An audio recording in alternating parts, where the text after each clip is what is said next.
قل، اللہ تعالیٰ فرماتا ہے کہ اے میرے حبیب علیہ الصلوۃ والسلام، آپ ان مکے کے کافروں کو ارشاد فرما دیں، انی نہیتو، بے شک مجھے منع کیا گیا ہے، ان اعبد الذین، کہ میں ان کی عبادت کروں، تدعون من دون اللہ، جن کی تم عبادت کرتے ہو۔ یعنی اللہ تعالیٰ کے پیارے حبیب علیہ الصلوۃ والسلام نے اللہ کے فرمان کے مطابق مکے کے کافروں کو اعلان فرما دیا کہ اے مکے کے کافروں، جن بتوں کی تم پوجا کرتے ہو، مجھے ان کی پوجا کرنے سے اللہ تعالیٰ نے منع فرمایا ہے۔ قل، اے میرے حبیب علیہ السلام، ان کو یہ بھی فرما دیں، لا اتبع اہواءکم، کہ میں تمہاری خواہشات کی پیروی نہیں کرتا۔ بالفرض اگر میں تمہاری خواہشات کی پیروی کر لوں تو نتیجہ کیا نکلے گا؟ قد دللت اذن، تو میں بھی اس وقت گمراہ ہو جاتا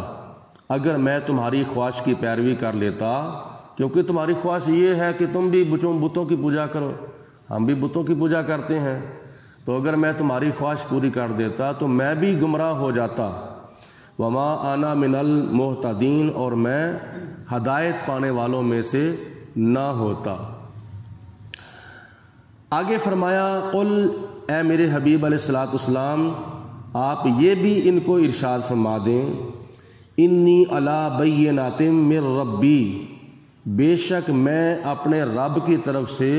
روشن دلیل پر ہوں، یعنی میرا دعویٰ جو ہے وہ سچا دعویٰ ہے۔ وَكَذَّبْتُمْ بِهِ، اور تم اس دعوے کو جھوٹا سمجھتے ہو، یعنی میرا دعویٰ یہ ہے کہ اللہ کے سوا کوئی عبادت کے لائق نہیں، اور مجھے اللہ تعالیٰ نے اپنا سچا اور آخری نبی اور رسول بنا کر بھیجا ہے، اور تم اس سے ڈرو اور بتوں کی پوجا کو چھوڑ دو، اور تم اس میری بات کو جھٹلاتے ہو۔ ما عندی، میرے پاس وہ چیز نہیں ہے، ما تستعجلون بہ، جس کو طلب کرنے میں تم جلدی مچا رہے ہو۔ مکے کے کافر جس چیز کو جلدی مچاتے تھے طلب کرنے کے لیے وہ تھا اللہ کا عذاب، کیونکہ نبی پاک علیہ الصلوۃ والسلام ساتھ یہ بھی فرماتے تھے کہ اگر تم نے نہ مانا تو تمہارے اوپر اللہ کا عذاب بھی آ سکتا ہے۔ تو انہوں نے آگے سے اس چیلنج کو قبول کرتے ہوئے کہا کہ لے آؤ تم جون سا عذاب لینا ہے، لے آؤ تم اللہ کا عذاب جو لانا چاہتے ہو۔ تو نبی کریم علیہ الصلوۃ والسلام نے ارشاد فرمایا کہ وہ عذاب میرے پاس نہیں ہے، وہ عذاب اللہ کے پاس ہے۔ ما عندی، میرے پاس وہ عذاب نہیں، ما تستعجلون بہ، جس کو طلب کرنے میں تم جلدی مچاتے ہو۔ ان الحکم الا للہ، حکم تو صرف اللہ کا ہی ہے، جب اللہ کا حکم ہوگا پھر عذاب آئے گا، جب اللہ کا جتنی دیر تک اللہ کا حکم نہیں ہوگا وہ اللہ کا عذاب تمہارے اوپر نہیں آ سکتا۔ یقص الحق کا، اور وہ اللہ تعالیٰ حق اور سچ بیان فرماتا ہے، خدا اپنے قرآن میں جھوٹ نہیں بیان فرماتا، اور میری زبان سے بھی جھوٹ نہیں نکلتا، اللہ پاک سچ بیان فرماتا ہے۔ وَهُوَ خَيْرُ الْفَاصِلِينَ، اور وہ اللہ تعالیٰ فیصلہ کرنے والوں سے بہتر فیصلہ کرنے والا ہے، خدا کا فیصلہ جو ہے وہ سب سے بہتر فیصلہ ہے۔ تو اس آیت مبارکہ میں اللہ تعالیٰ نے اپنے پیارے حبیب علیہ الصلوۃ والسلام کو ارشاد فرمایا کہ اے میرے محبوب، ان کو فرما دو کہ میں حق پر ہوں، تم باطل پر ہو، لہٰذا جس عذاب کو طلب کرنے میں تم جلدی مچاتے ہو وہ عذاب میرے پاس نہیں، وہ اللہ کا عذاب ہے اور اللہ کے پاس ہے۔ اللہ کا جب حکم ہوگا وہ پھر عذاب تمہارے اوپر آ سکتا ہے، اور اللہ تعالیٰ کا عذاب جو ہے وہ سب سے بڑا اور سخت عذاب ہے، اور خدا کا فیصلہ سارے فیصلے کرنے والوں سے بہتر فیصلہ ہے۔ قل، اے میرے حبیب علیہ الصلوۃ والسلام، آپ ان کو فرما دو، لو انا عندی، اگر وہ عذاب میرے پاس ہوتا، اللہ کا عذاب جو ہے وہ اگر تمہارے اوپر لانا میرے اختیار میں ہوتا تو ما تستعجلون بہ، تو جس عذاب کو تم طلب کرنے میں جلدی مچاتے ہو تو نتیجہ کیا نکلتا؟ لقضی الامر بینی و بینکم، تو میرے اور تمہارے درمیان جو معاملہ ہے وہ کب کا ختم ہو جاتا، کیونکہ تم میرے رب کی توہین کرتے ہو اور میرے رب کا حق جو ہے وہ بتوں کو دیتے ہو، یہ مجھ سے برداشت نہیں ہوتا۔ اگر اللہ کا عذاب تمہارے اوپر لانے میں میرا اختیار ہوتا تو معاملہ کب کا ختم ہو جاتا، کب کا تمہارے اوپر عذاب آ جاتا، کب کا تمہارا نام جو ہے وہ ملیا میٹ ہو جاتا، کب کہ تم تباہ و برباد ہو جاتے۔ واللہ عالم بالظالمین، اور اللہ تعالیٰ ظلم کرنے والوں کو خوب جانتا ہے۔ وَعِندَهُ مَفَاتِحُ الْغَيْبِ، وَعِندَهُ مَفَاتِحُ الْغَيْبِ، اور اللہ ہی کے پاس ہیں غیب کی کنجیاں، یعنی ذاتی طور پر غیب کے خزانوں کی جو کنجیاں ہیں وہ اللہ تعالیٰ کی ذات بابرکات کے پاس ہیں۔ لا یعلمها الا ہو، اور ان غیبوں کو ذاتی طور پر کوئی بھی نہیں جانتا، خود بخود کوئی بھی نہیں جانتا اللہ کے سوا۔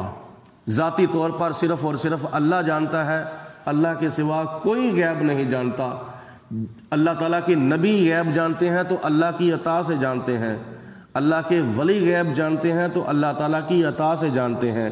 اللہ کے رسول غیب جانتے ہیں تو اللہ کی عطا سے جانتے ہیں۔ وَيَعْلَمُ مَا فِي الْبَرِّ وَالْبَحْرِ، اور خشکی اور تری میں، یعنی زمین کے اوپر اور زمین کے اندر، سمندر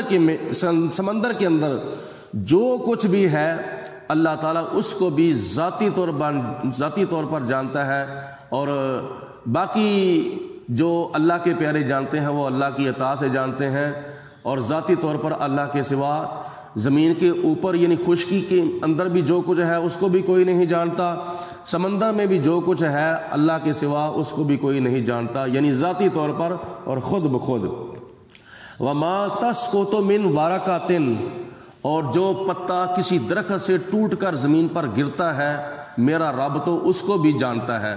ذاتی طور پر، اور اس پتے کو بھی کوئی اور نہیں جانتا، یعنی ذاتی طور پر کوئی نہیں جانتا، اگر کوئی جانتا ہے تو وہ اللہ تعالیٰ کی عطا سے جانتا ہے۔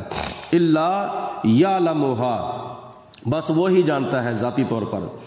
یعنی اللہ تعالیٰ کی ذات بابرکات کو کسی نے بتایا نہیں، جبکہ اللہ کے نبیوں کو اللہ بتاتا ہے، ولیوں کو اللہ تعالیٰ اپنے پیاروں کو بتاتا ہے۔ وہ جتنے بھی خدا کے پیارے ہیں وہ غیب جانتے ہیں تو اللہ تعالیٰ کے بتانے پر جانتے ہیں۔ ولا حبۃ فی ظلمات الارض، اور زمین کے اندھیروں میں جو دانہ بویا جاتا ہے میرا رب اس کو بھی ذاتی طور پر جانتا ہے، اور اس کو بھی اللہ کے سوا کوئی نہیں جانتا، یعنی ذاتی طور پر اس کو بھی کوئی نہیں جانتا۔ زمین کے اندر جو دانے بوئے جاتے ہیں وہ زمین کے اندھیروں میں ہوتے ہیں، زمین کی تاریکیوں میں ہوتے ہیں، خدا کی ذات بابرکات ان دانوں کو بھی جانتی ہے کہ یہ کس پھل کا دانہ ہے اور کس اناج کا دانہ ہے۔ ولا رطب ولا یابس، اور خشک چیز اور تر چیز کوئی بھی خدا تعالیٰ نے چھوڑی نہیں، الا فی کتاب مبین، جس کو خدا کی ذات بابرکات نے اپنی کتاب یعنی لوح محفوظ میں نہ بیان کیا ہو، یعنی ہر خشک چیز اور ہر تر چیز خدا کی ذات نے لوح محفوظ یعنی کتاب مبین میں بیان فرما دی ہے۔ اور لوح محفوظ اللہ تعالیٰ کی ذات بابرکات کا لکھا ہوا وہ کلام ہے جہاں سے یہ کلام پاک قرآن مجید فرقان حمید آیا ہے۔ تو قرآن مجید فرقان حمید کا جو شمار ہے وہ نزول کے اندر ہے، یعنی یہ جو علوم ہیں قرآن پاک میں یہ وہ علوم ہیں جو نبی پاک علیہ السلام کو اللہ تعالیٰ نے نزول کر کے یعنی جبریل علیہ الصلوۃ والسلام کے ہاتھ بھیج کر اپنے محبوب علیہ الصلوۃ والسلام کو عطا فرمائے ہیں۔ لوح محفوظ کا جو علم ہے وہ عروج میں ہے، یہ نزول میں ہے، اور حضرت امام بصیری رحمۃ اللہ تعالیٰ علیہ حضور علیہ السلام کی بارگاہ میں نذرانہ محبت پیش کرتے ہوئے عرض کرتے ہیں فَإِنَّ مِن جُودِكَ الدُّنْيَا وَضَرَّتَهَا، یا رسول اللہ یہ جو دنیا ہے یہ آپ کی سخاوتوں میں سے ایک سخاوت ہے، باقی جو ملکیت ہے وہ آپ کی بہت زیادہ ہے، یہ دنیا آپ کی سخاوتوں میں سے ایک سخاوت ہے۔ وَمِنْ عُلُومِكَ عِلْمَ اللَّوْحِ وَالْقَلَمِ، لوح و قلم کا یعنی لوح محفوظ کا جو علم ہے یا رسول اللہ یہ آپ کے علموں میں سے ایک علم ہے۔ تو جب نبی پاک علیہ الصلوۃ والسلام کے ایک علم کا یا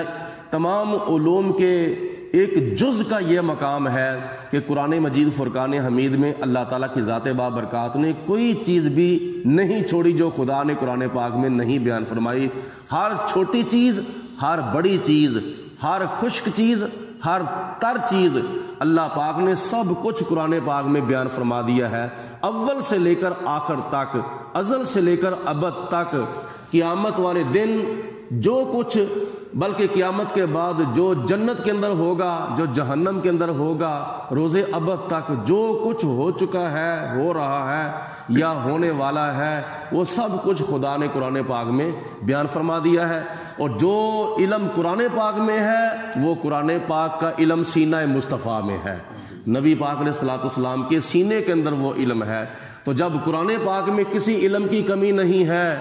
تو جس کے اوپر نبی پاک، جس کے اوپر اللہ تعالیٰ کی ذات نے قرآن پاک نازل کیا ہے، اس کے